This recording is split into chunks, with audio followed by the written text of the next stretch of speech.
Quand j'ai pensé à ce concept de résidence pour personnes âgées, en France, il n'y avait que deux concepts qui étaient réservés à des gens très aisés.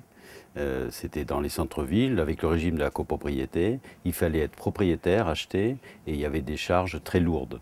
Donc ça s'adressait qu'à une certaine élite, au moins financière, de la population. Et je trouvais que c'était très adapté pour des personnes âgées valides, et j'ai souhaité que ce soit accessible à l'ensemble des retraités. Donc on a ouvert à la location nos résidences. On s'est appuyé sur les lois fiscales en vigueur liées à l'immobilier et on a diminué les charges pour que ce soit accessible à tout le monde. Alors bon, on a commencé à Agde, ça a été le premier village. À l'époque, nous avions que le concept en R0, donc des villages où tous les appartements étaient en rez-de-chaussée, donc il fallait trouver de grands terrains.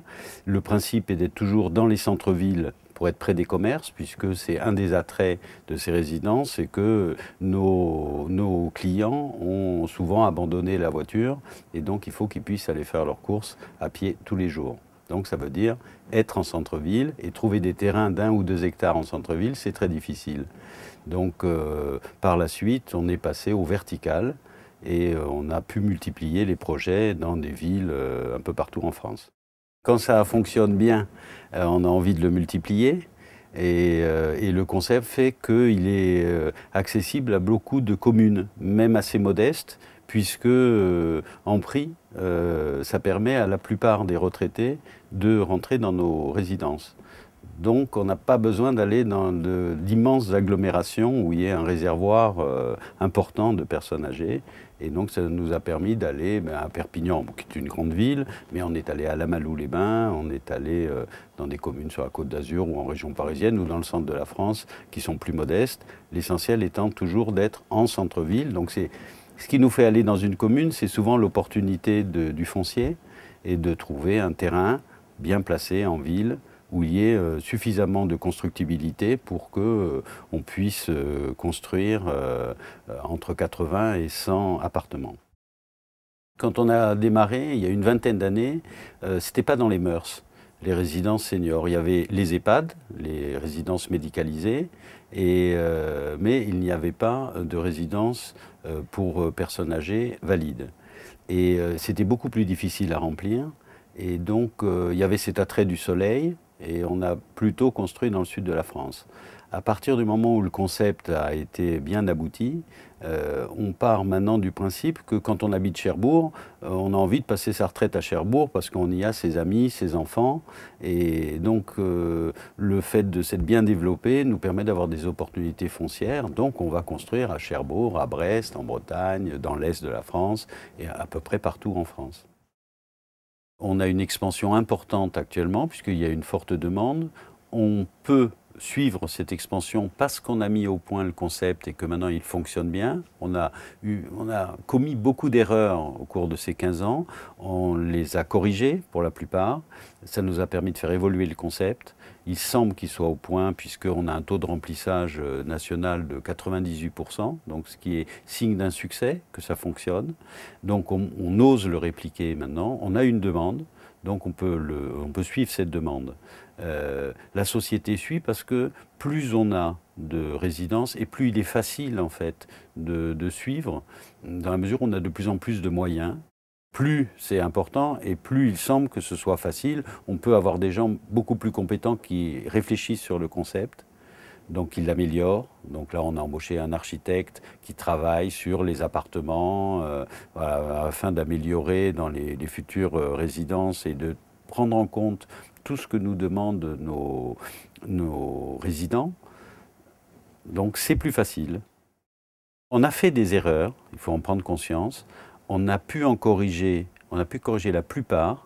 On ne peut pas tout corriger parce que dans l'immobilier, malheureusement, une fois que c'est construit, ça reste construit. Donc la taille des appartements, certains agencements, on n'a pas pu le corriger. On a pu corriger les services, on a pu corriger les animations, on a corrigé le régime des copropriétés. beaucoup de choses, mais on n'a pas pu tout corriger. Mais le fait d'avoir travaillé sur l'amélioration du concept fait qu'on le réplique plus facilement.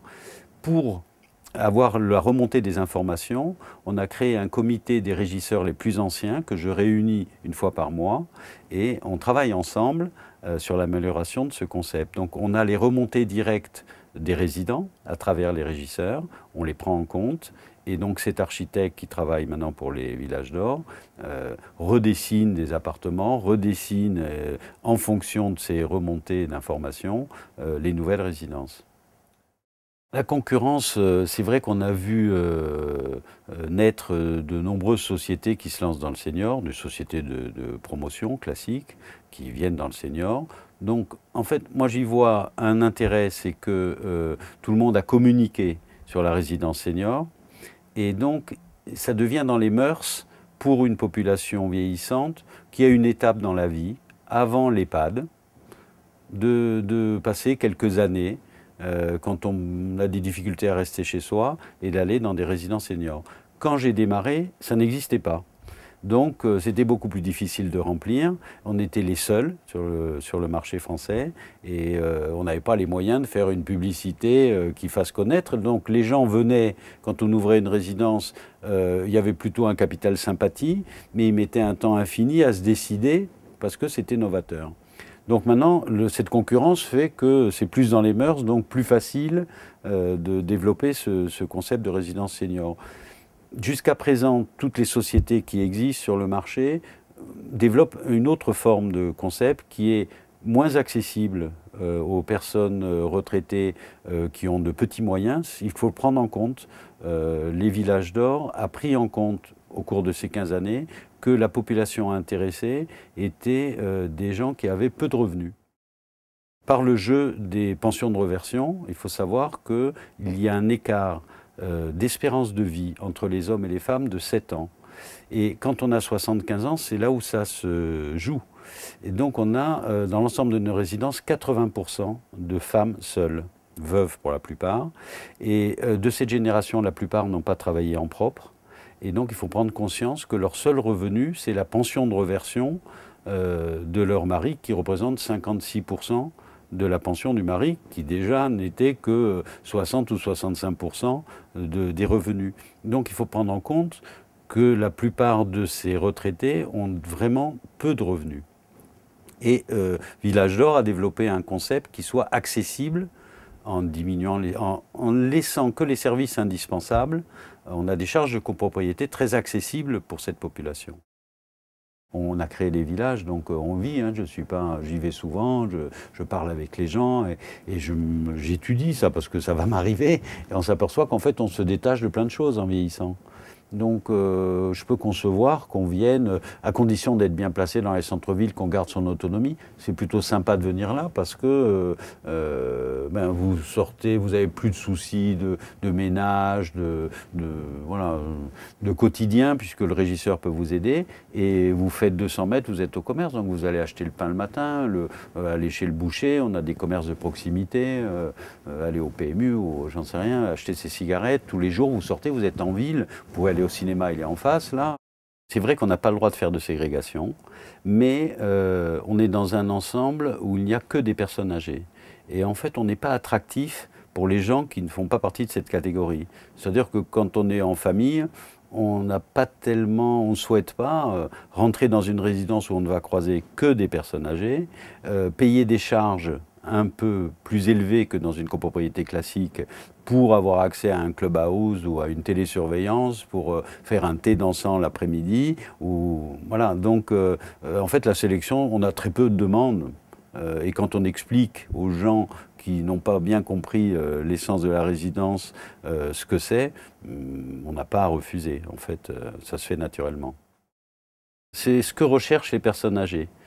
La sécurité, parce que souvent ils quittent leur domicile, ils ont ce sentiment d'insécurité, à juste titre ou pas, mais les personnes âgées se sentent vulnérables. Donc venir dans nos résidences, ils se regroupent, ils sont en ville et il y a cette notion de sécurité puisqu'il y a un régisseur qui est présent, qui couche sur place. On a des résidences qui sont fermées. Ce n'est pas des ghettos, mais on a beaucoup travaillé le système d'entrée, mais bon, les indésirables ont des difficultés à y rentrer. Donc la notion de sécurité, c'est ce que recherchent les personnes âgées. La tranquillité dans nos résidences, il n'y a pas on ne fait pas mixité par l'âge. Donc il n'y a pas d'enfants, donc il n'y a pas de bruit, et on se retrouve entre gens qui vivent au même rythme. Donc il y a cette notion de tranquillité qui est très importante pour eux. Ils aiment recevoir leurs petits-enfants, mais je pense qu'ils ne souhaitent pas avoir des familles avec des enfants bruyants qui vont faire des surbooms le soir ou crier et jouer au ballon dans les couloirs, même s'ils le supportent de leurs petits-enfants ponctuellement quand ils viennent leur rendre visite. Donc, rentrer dans les villages, il y a cette convivialité à travers le clubhouse, les trésors d'imagination des régisseurs, qui fait que c'est beaucoup plus agréable pour une personne âgée, elle se sent moins isolée. Et la convivialité, elle se retrouve à travers le clubhouse. Tout le monde est retraité, tout le monde a le temps, donc on a le temps de prendre des repas ensemble, des goûters, de faire des fêtes ensemble, et ça c'est important dans une vie.